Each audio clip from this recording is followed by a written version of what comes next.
And as we know, covering especially Husker athletics, there's just no slow period. And that's where it's very appropriate that we leap from that exact thought today.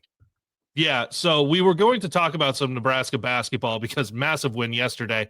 Women were on the road as well, falling at Indiana. We'll get to that. We're going to have to push that back just a hair because massive transfer news yesterday and massive news this morning, first reported by On3, and I'm seeing everyone else report it and get confirmations. Mike Ekeler, former Husker assistant, native Nebraskan from David City, played at Kansas State, was a national special teams player of the year, and turned Tennessee's special teams over the last 4 years into a juggernaut from what they were. Mike Ekeler now coming to Nebraska to lead the Husker special teams. Nick, just right away, that's less than an hour old. What were your thoughts seeing all of that pop up? I mean, how can you not think about ABT all about technique and then ABM all about money? And that is his directives to the special teams.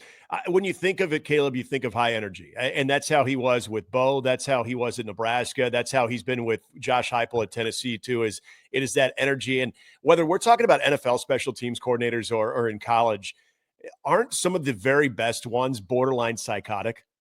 Because and he got that gene where he's the one guy that wants to be running from goal line to goal line and following everything on a dead sprint. And this is where I think about special teams. And look, there's a lot about what plagued Nebraska from a special team standpoint. And this year it was the operation.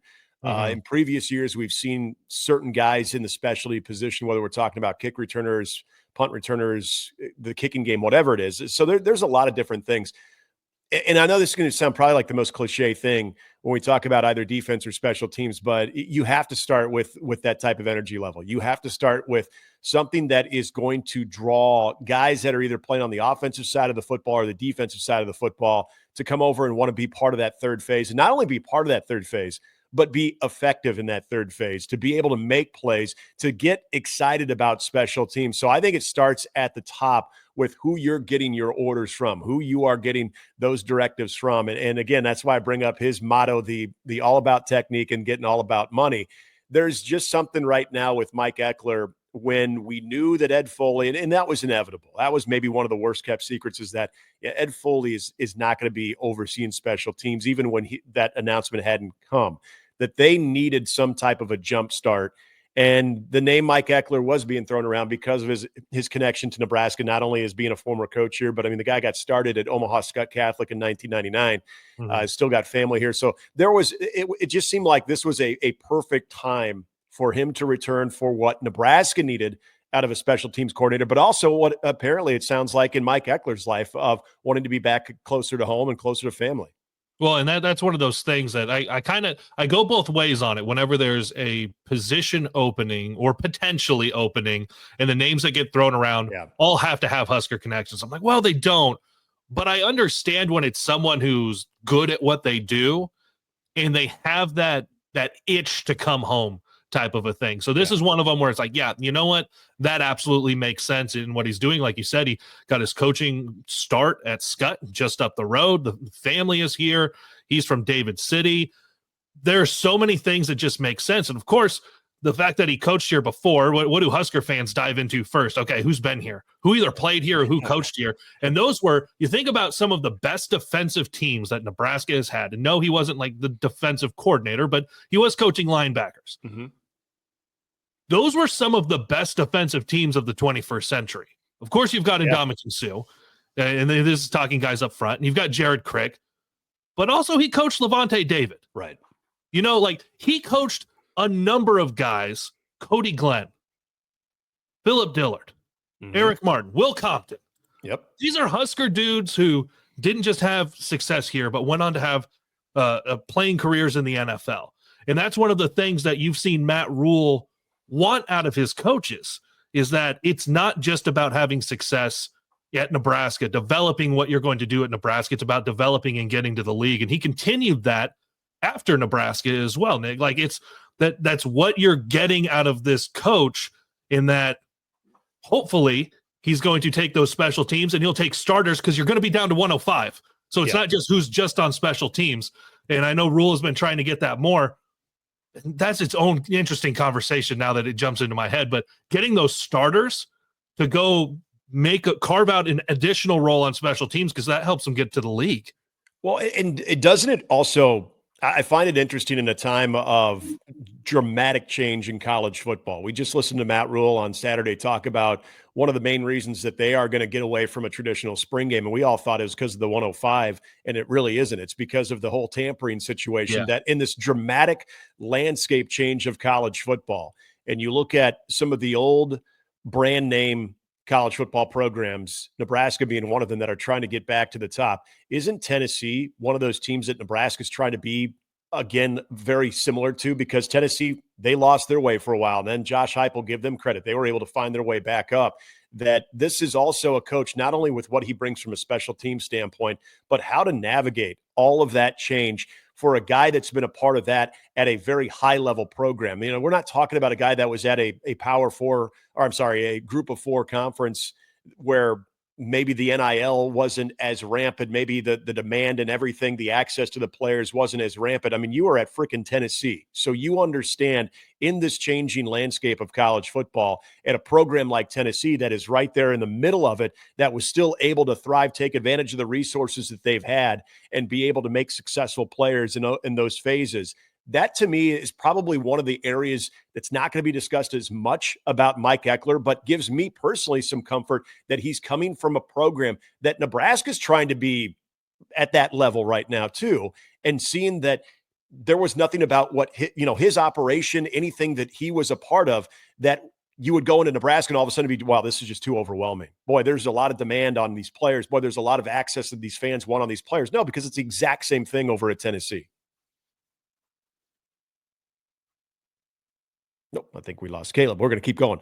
But anyway, the Mike Ekeler news, it is huge. It is absolutely one of those things right now that when you think of what Nebraska needs from a standpoint of the coaching staff, and Matt Rule now only going into his third year, you look at some very interesting changes on that coaching staff. Of course, we all remember what happened midseason where you get Dana Holgorsen, where the overall, it wasn't enough to just maybe get through the rest of the season with Marcus Satterfield as the OC calling the plays. There was a problem that was identified by the coach, and he went the unconventional route, and that is make change right away, bring someone in from the outside, and to do that. And then we knew, okay, obviously the writing's on the wall that if he's willing to make that type of change, he's going to be making the change at special teams coordinator at some point. When, and maybe more importantly, now we know the answer, who is going to represent that change would be obviously a big topic. So now you look at Dana Holgorsen, a very well-respected offensive mind that is part of this coaching staff, that is part of this new era of Nebraska football in that offense for Dylan Raiola. But now all of a sudden, so you go from Dana Holgorsen, very well-known commodity. Then as of today, you look at special teams, which was such a need for Nebraska to improve. And you didn't just bring in anybody. You brought in Mike Ekeler. So Kaleb, as you're getting reconnected, I was just reminding people, this coaching staff just going into the third year, it's taken a pretty dramatic change, but it's taken a dramatic change with two very well-known commodities in some very important positions. And that's also not to mention some of the new assistants that's come along with Dana Holgorsen, and what I'm assuming will be, because of the unlimited staff and unlimited analysts that you can have now, what I'm sure Mike Ekeler might say, hey, this guy or these couple guys can help us as well in our special teams operations.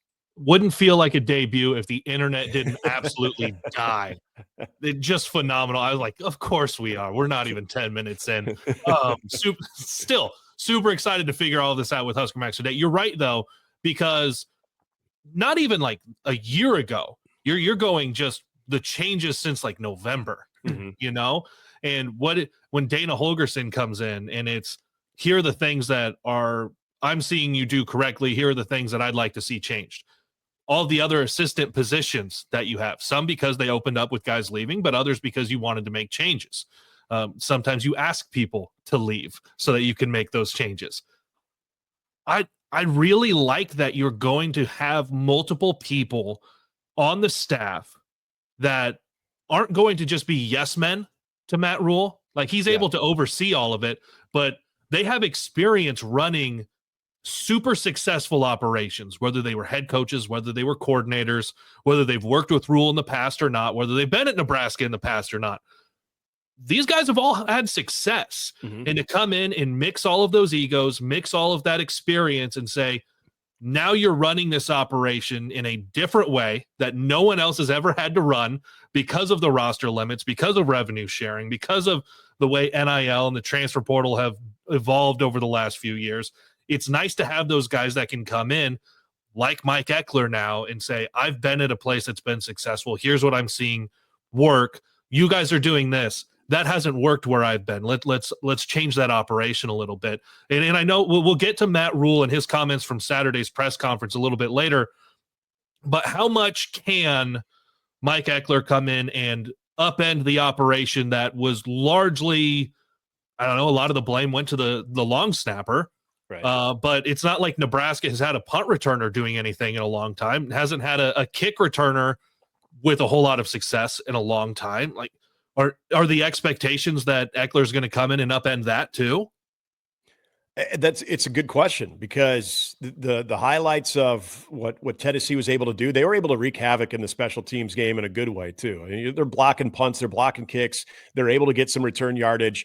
But I go back to that moniker, that all about technique, the attention to detail, I think is going to be huge. And I had a tough time believing, Kaleb, that Ed Foley did not have that attention to detail for a guy that has as much experience. So whatever the disconnect there was, maybe we'll never know. But it always seemed like this was a group that just wasn't as prepared as they should be. That operation is what it was.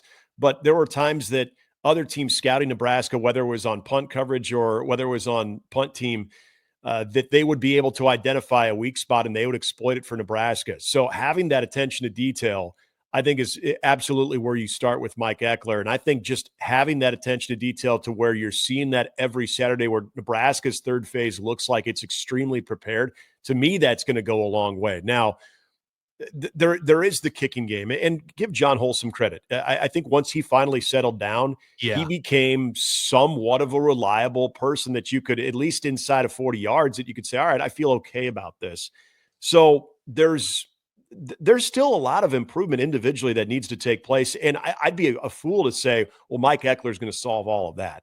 But I do think the entire operation, which is what let Nebraska down this last year, I think people should expect for that to look dramatically better because of the energy, the attention to detail, and just the overall track record of it. You bring up something real quickly about Matt Rule too, of not surrounding himself with yes men. And that was, if there was one thing that I would always pick at when it came to the Bo Pelini era, is I always felt like Bo came across as a guy that wanted to be challenged, but when it came down to it, he didn't want to be.